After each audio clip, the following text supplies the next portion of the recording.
BTEC Applied Science for AAQ, and this is my second electricity video, and it's about electrical quantities. I've already talked a bit about these in the last video, and I'm going to talk about them again in the other videos as well, because it's what electricity is all about. These are the quantities that we're going to be using.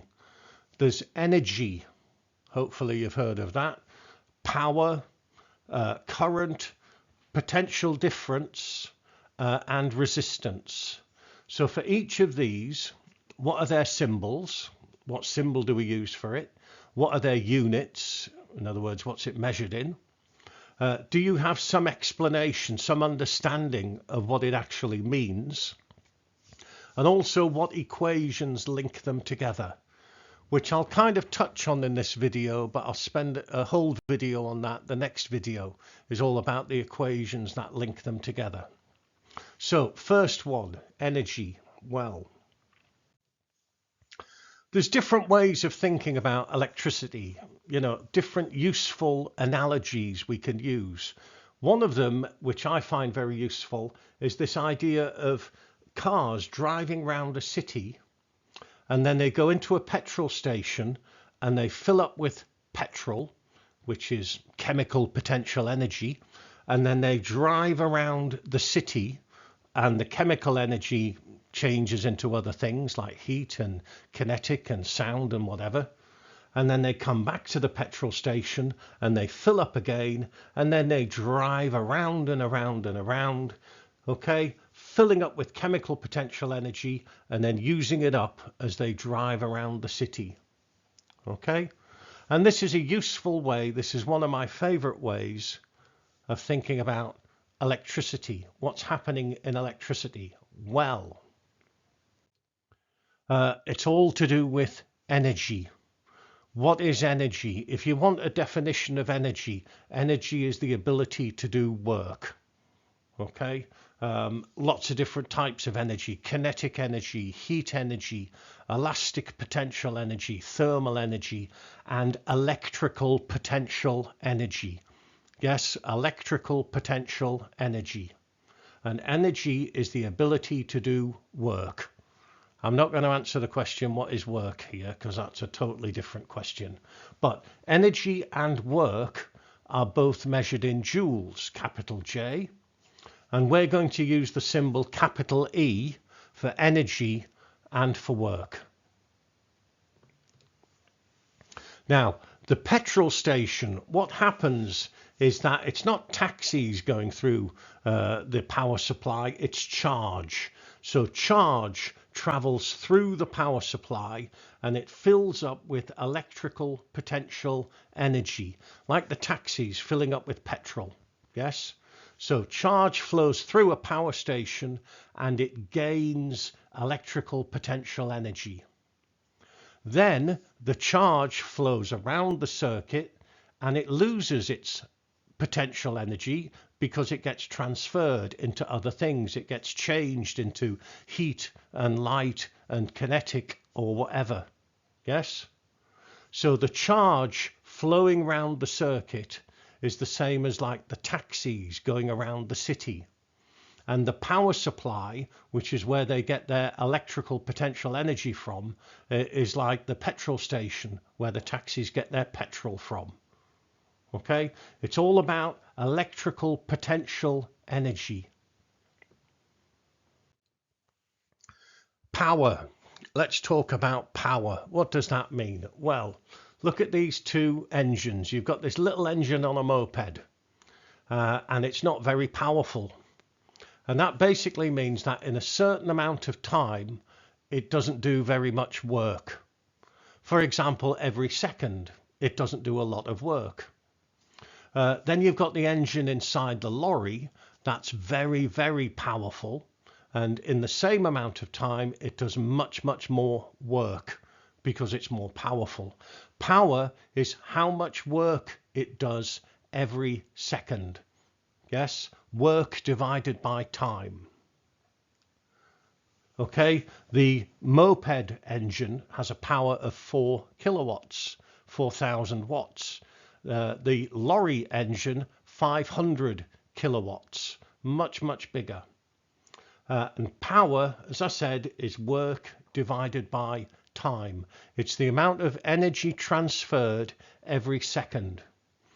We could measure power in joules per second, but we don't, because it has its own units, and that's watts, which is capital W. So power is measured in watts, capital P for power, not little p. Little p is pressure. Look at this electric fire. Now, when electricity flows through a resistor, for example, a thin piece of wire, it gets hot.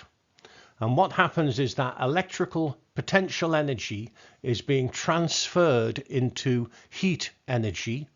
And in this case, the heat energy goes into the room and it spreads out and it dissipates and it warms up the room. Okay? Each bar of that electric heater has a power of 1 kilowatts. Yeah, 1 kilowatt. And that basically means that every second you've got 1,000 joules of electrical energy being transferred into heat energy every second. Current. Now, current, electrical current is the rate of flow of charge. If you look at this lazy river at the water park, it's how many kiddies flow past a point every second, or how much water flows past a point every second. In a circuit, it's the amount of charge which flows past a point every second. Talked about this a lot in the last video. Yes, current has the symbol capital I for current. Why? I don't know, actually. Look it up. It's measured in amps, which has the symbol capital A. And if you want to measure the current going through something, then you use an ammeter. I'll talk about ammeters and voltmeters and other measuring experiments and things in another video. But current, capital I, is measured in amps or amperes. And we measure current using an ammeter. Now, current flows through components. So we talk about the current flowing through the bulb. And the current going into the bulb must be the same as the current coming out of the bulb.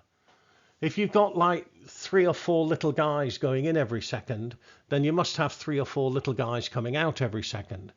The difference will be that they won't have as much energy. They will have lost electrical potential energy because it will be transferred into heat.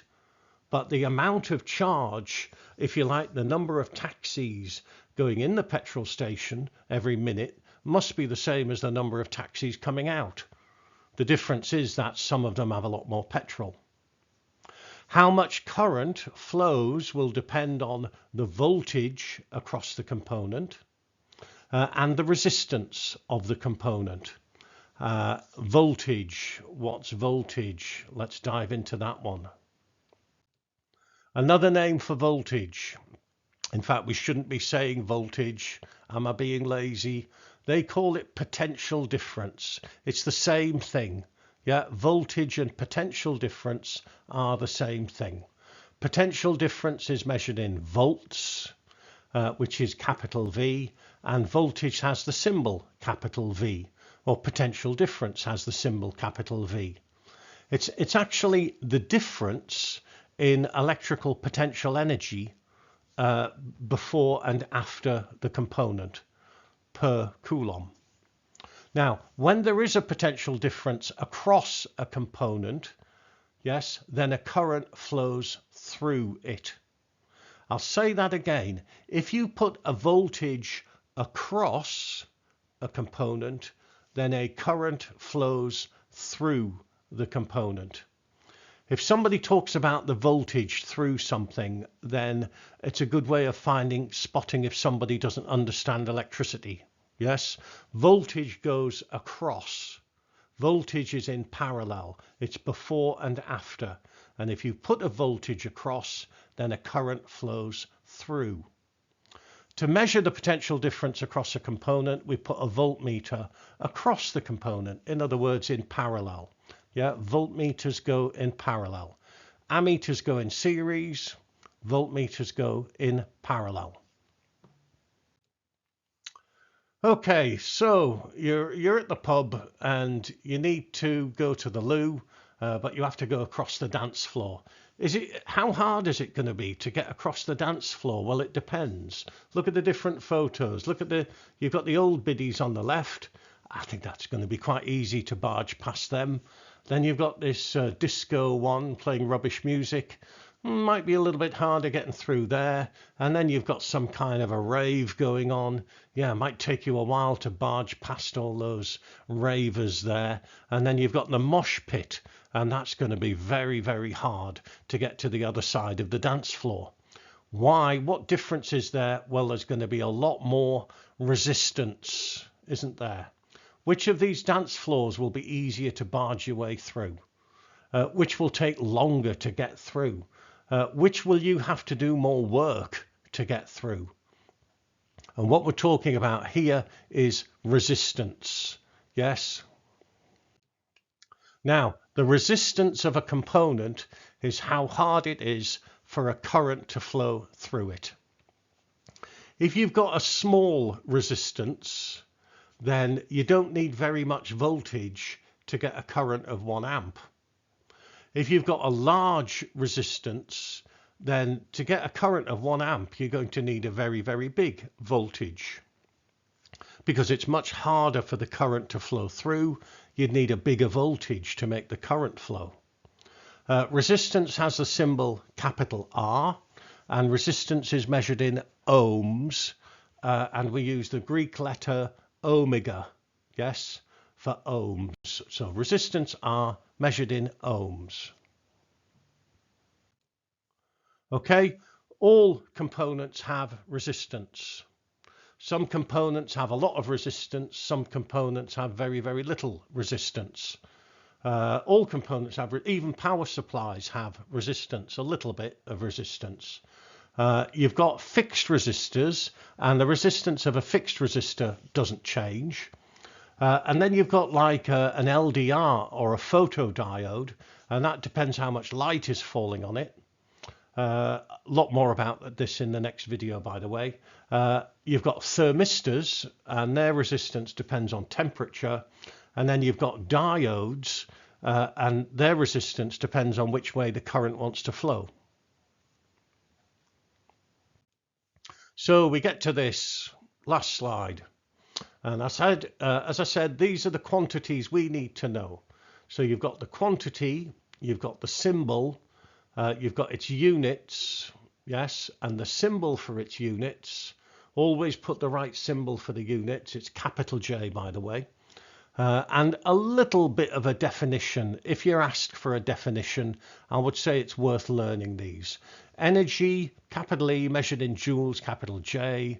A power supply gives electrical potential energy to the charge that flows through it. And then as the current flows round the circuit, the charge loses its electrical potential energy, and it gets it back again when it goes through the power supply. Power is the rate at which work is done, or the rate at which energy is transferred. It's the amount of energy transferred per second, joules per second, or watts. Current is the rate of flow of charge through a component. The voltage across a component, or the potential difference across a component. If you've got a big voltage across it, you get a big current. If you've got a small voltage, you've got a small current. I think that's all you really need to know for voltage. It's like pushing the current. I think about voltage as pushing the current through the circuit. Resistance is how hard it is for the current to flow. If there's a large resistance, then the current is small.